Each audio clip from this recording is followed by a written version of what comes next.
से जुड़ी बड़ी खबर सामने आ रही है। देश में कोरोना की चौथी लहर आने की आशंका। कोरोना से जुड़ी बड़ी खबर। देश में कोरोना की चौथी लहर आने की आशंका। देश के एक्सपर्ट डॉक्टरों ने प्रयागराज में किया मंथन।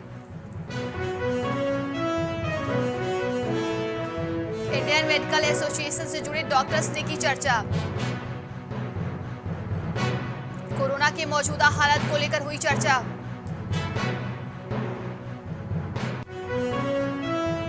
केंद्रीय स्वास्थ्य मंत्री भी बैठक में हुए थे शामिल। चौथी लहर को लेकर विशेषज्ञों का आकलन किया गया। चौथी लहर का असर 25 से 40 दिनों तक रहेगा, विशेषज्ञ का बयान। लोगों से कोरोना के नियमों का पालन करने की अपील की गई। आपने देखा होगा कि 3 साल के पहले, जैसे मैं आपको बता रहा हूँ, जनवरी 2020 जब भी कोरोना आया था, तभी कोरोना के बारे में लोगों को काफ़ी अनभिज्ञता थी, क्लियरिटी नहीं थी, कौन सा दवा यूज़ करना चाहिए, कैसा है, कैसा ट्रांसमिट होएगा। तो वो टाइम पे क्या सिम्टम्स आते थे? खांसी है, बुखार है, ये 2 कॉमन सिम्टम्स थे। किसी को ऑक्सीजन कम लेवल हो रहा है, किसी को ब्रेथलेसनेस है। तो ये सब वही टाइम से हमारे एक आइडिया हम सोच रहे थे कि इसके बारे में थोड़ा सा गाइडलाइन दिया जाए। तो कोरोना के बारे में भी इसके अंदर जिक्र किया है हमने कि भाई कैसा डायग्नोसिस होना चाहिए। और आज 3 साल में देखो कितना फर्क हो गया है। आज हमारे यहाँ कोरोना है लेकिन हम लोग डरते नहीं है। देखिए, चीन में जो कहर चल रहा है उसमें चीन में पूरी तरह से उनकी सरकार की गलती है, लेकिन भारत में ऐसी स्थिति बिल्कुल नहीं आने वाली है। इसलिए डरने की बिल्कुल जरूरत नहीं है, पैनिक करने की बिल्कुल जरूरत नहीं है। और क्यों कारण है मैं समझा देता हूं आपके दर्शकों को। नंबर 1 बात कि चाइना में अचानक सब कुछ खोल दिया गया लॉकडाउन के बाद, जीरो कोविड पॉलिसी अपनाई गई, उसके बाद सब कुछ खोल दिया गया और इसलिए वहां पर ये अचानक रोग फैल गया।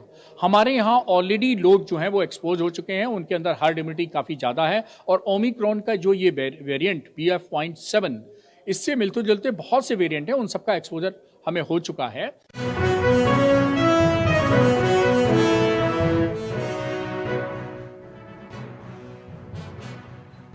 देश में कोरोना की चौथी लहर आने की आशंका। कोरोना से जुड़ी बड़ी खबर। देश में कोरोना की चौथी लहर आने की आशंका को लेकर देश में कोरोना की चौथी लहर आने की आशंका, जिसको लेकर देश के आज एक्सपर्ट डॉक्टरों ने मंथन किया है।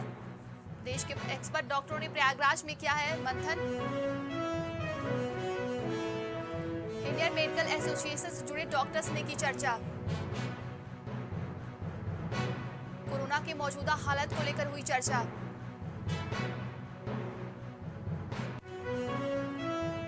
केंद्रीय स्वास्थ्य मंत्री भी बैठक में हुए थे शामिल। चौथी लहर को लेकर विशेषज्ञों का आकलन।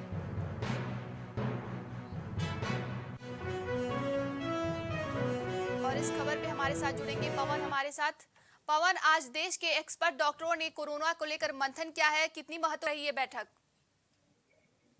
जी बिल्कुल, भारत देश में कोरोना की चौथी लहर आने की आशंका को देखते हुए देश के विशेषज्ञ डॉक्टरों ने कोरोना के हालात को लेकर प्रयागराज में मंथन किया है।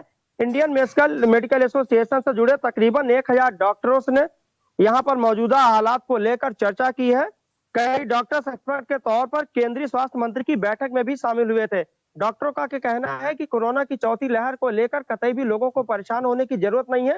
हालांकि डॉक्टरों ने लोगों से एहतियात बरतने की अपील जरूर की है। डॉक्टर का कहना है कि ये जो कोरोना की चौथी लहर है, इसके जो लक्षण होंगे वो 25 से 40 दिनों तक दिखेंगे, लेकिन डॉक्टरों ने इसमें पूरी तरीके से लोगों से कोरोना से बचने के लिए एहतियात बरतने की जो है लोगों से अपील की है। डॉक्टरों का कहना है कि जिन भी लोगों को इंजेक्शन लगवाने में कहीं भी कोई परेशानी होती है तो नोजल आया है, इस तरीके से लोग नोजल करवा के अपने आप को कोरोना से बचा सकते हैं। तो जिस तरीके से आज डॉक्टरों की मेडिकल एसोसिएशन में बैठक हुई है, बड़ी ही महत्वपूर्ण बैठक है और इसमें जो डॉक्टर्स हैं और जो विशेषज्ञ हैं वो केंद्रीय स्वास्थ्य मंत्री की बैठक में भी शामिल हो चुके हैं। तो निश्चित रूप से जो बैठक लोगों के लिए बड़ी महत्वपूर्ण है। जी पवन, क्या भीड़ भाड़ इलाके को लेकर क्या कुछ निर्देश दिए गए हैं? जिस तरीके से अभी नववर्ष आएगा, फिर लोगों के पर्यटन स्थल पर लोगों की भीड़ लगी रहेगी, तो क्या कुछ इसको लेकर कुछ निर्देश दिए गए हैं? चूंकि संगम नगरी प्रयागराज आध्यात्मिक नगरी है और आने वाले 6 जनवरी से प्रयागराज में माघ मेले की शुरुआत होनी है, लेकिन प्रदेश सरकार है वो लोगों के लगातार स्वास्थ्य को लेकर चिंतित है और लगातार लोगों से जो है इसकी अपील की जा रही है कि लोग कोविड से बचने के लिए कोविड गाइडलाइन का पालन करें और कोविड प्रोटोकॉल के तहत माघ मेला कराने की जो है वो उत्तर प्रदेश सरकार के उप मुख्यमंत्री केशव प्रसाद मौर्य अभी हाल ही में प्रयागराज दौरे आए थे। उन्होंने साफ तौर पे कहा है कि लोगों को कोविड प्रोटोकॉल के तहत ही माघ मेले में प्रवेश मिलेगा और कोविड प्रोटोकॉल के तहत ही लोगों को माघ मेले में आने दिया जाएगा और कोविड प्रोटोकॉल के तहत ही माघ मेले को संपन्न कराया जाएगा। अब हालांकि जिस तरीके से कोरोना की चौथी लहर को लेकर पूरे देश में लोगों में तरह तरह की चर्चाएं हैं, ऐसे में यार डॉक्टरों ने विशेषज्ञों ने यहाँ पर जिस तरीके से इंडियन मेडिकल एसोसिएशन में बैठक की है, तो आज ये जो बैठक है ये लोगों के लिए बहुत ही महत्वपूर्ण है। जी पवन, देखा जाए तो BF.7 नया वेरिएंट आया है कोरोना का, तो किस तरीके से अभी जिस तरीके से नेचुरल वैक्सीन को लेकर चर्चा चल रही है, इसको लेकर लोगों के मन में संशय भी बना हुआ है, तो क्या कुछ इस पर कहा गया है?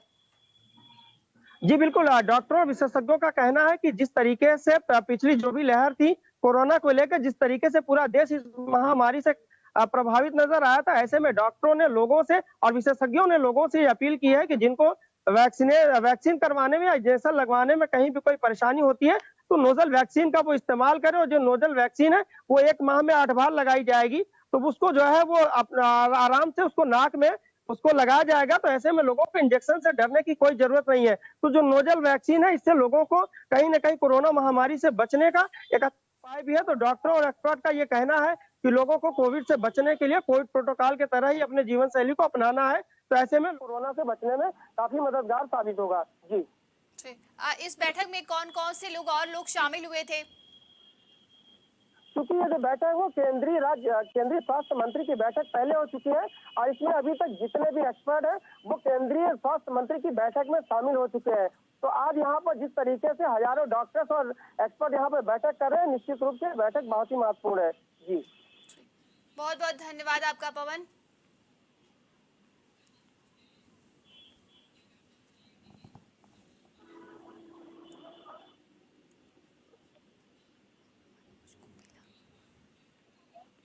थोड़ा सा स्टार्टिंग और हमारे साथ जुड़ चुके हैं IMA के सीनियर मेंबर डॉक्टर मनोज गोबिला।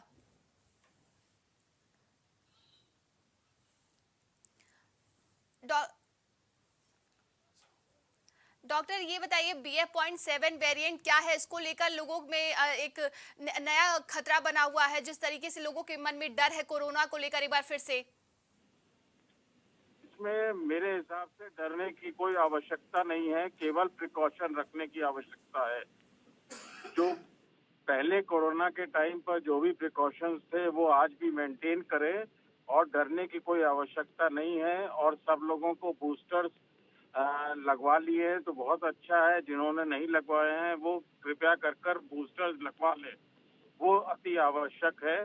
और बाकी डरने से कोई नहीं है। सरकार जो है बार बार जो है जो भी दिशा निर्देश दे उसको पालन करना है, मास्क लगाना है, भीड़ भाड़ से बचना है और हाथ साफ रखना है, सैनिटाइजर का समय समय पर इस्तेमाल करना है। लेकिन डरने की आवश्यकता नहीं है। और इन सबसे ज्यादा जरूरी सोशल मीडिया में जो भी आ रहा हो उसमें अगर किसी को भी डाउट है तो अपने पास के किसी भी डॉक्टर से, चाहे सरकारी अस्पताल में या प्राइवेट में, या कमांड सेंटर का जो पुराना नंबर था वो एक्टिव हो चुका है, उससे बात कर अपने शक शुबा जो है वो दूर करें। व्हाट्सएप में लोगों के नाम लेकर तरह तरह की बातें आती हैं, पहले भी यही हुआ था, उससे लोग घबरा गए थे। घबराने से जो है वो बहुत ज्यादा जो है ये सब चीजें फैलती हैं। डॉक्टर ये जब आपकी कल बैठक हुई थी तो उसमें ये बताया गया था इसको लेकर डरने की जरूरत नहीं है, तो क्या कुछ और अभी प्रिकॉशंस की जरूरत है? क्योंकि चीन में जिस तरीके से खतरा बहुत तेजी से बढ़ रहा है, वहाँ की चीन के हालात तो लोग देख ही रहे हैं। देखिए, अगर पहले भी अगर कोरोना के अगर आप स्टैटिस्टिक्स देखें तो भारत में पूरे विश्व के मुकाबले कंट्रोल बहुत अच्छा हुआ, वैक्सीनेशन बहुत अच्छा हुआ, 2 करोड़ 2.5 करोड़ हो चुका है और जो है मैनेज बहुत अच्छा हुआ। कुछ कमियां इधर उधर थी उसको सरकार ने दुरुस्त कर लिया है। तो इसलिए मेरे हिसाब से घबराने की आवश्यकता नहीं है, केवल और केवल प्रिकॉशन लेने की आवश्यकता है। खास तौर से जो लोग बाहर से आ रहे हैं, विदेश से आ रहे हैं उनसे थोड़ा सा बचकर रहें, और अगर उसके बारे में कोई जानकारी होती है, कुछ होता है या उनको कुछ लगता है कि वो बीमार से लग रहे हैं, तो कृपया कर सरकारी तंत्र को, कमांड सेंटर को उसको सूचित करें और विदेश इन देशों में जाने से बचें। फिलहाल ज्यादा अच्छा रहेगा और बचत रहेगी। लेकिन ये है कि ये सोचकर घबराएं नहीं और ये सोचकर कि कुछ नहीं होगा, कुछ ना करें, प्रिकॉशन ना लें, वो गड़बड़ है। जी डॉक्टर, बताया जाए देश में कोरोना की चौथी लहर आने वाली है, तो इसको लेकर क्या कुछ प्रिकॉशंस की अभी जरूरत रहेगी? बिल्कुल मैडम, ये है जो मैं आपको बता रहा हूँ, ओनली एंड ओनली प्रिकॉशन। और जिसने बूस्टर नहीं लिए हैं वो कृपया कर बूस्टर ले लें।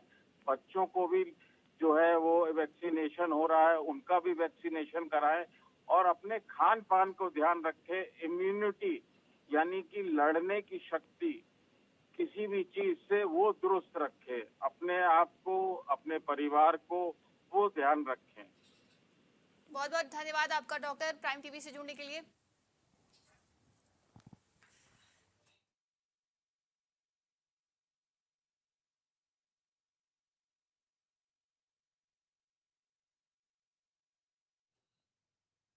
रुकते एक छोटे से ब्रेक के लिए बने रहिए हमारे साथ, देखते रहिए प्राइम टीवी। कुछ भाव पुष्प। आप देख रहे हैं प्राइम टीवी, सच साहस सरोकार।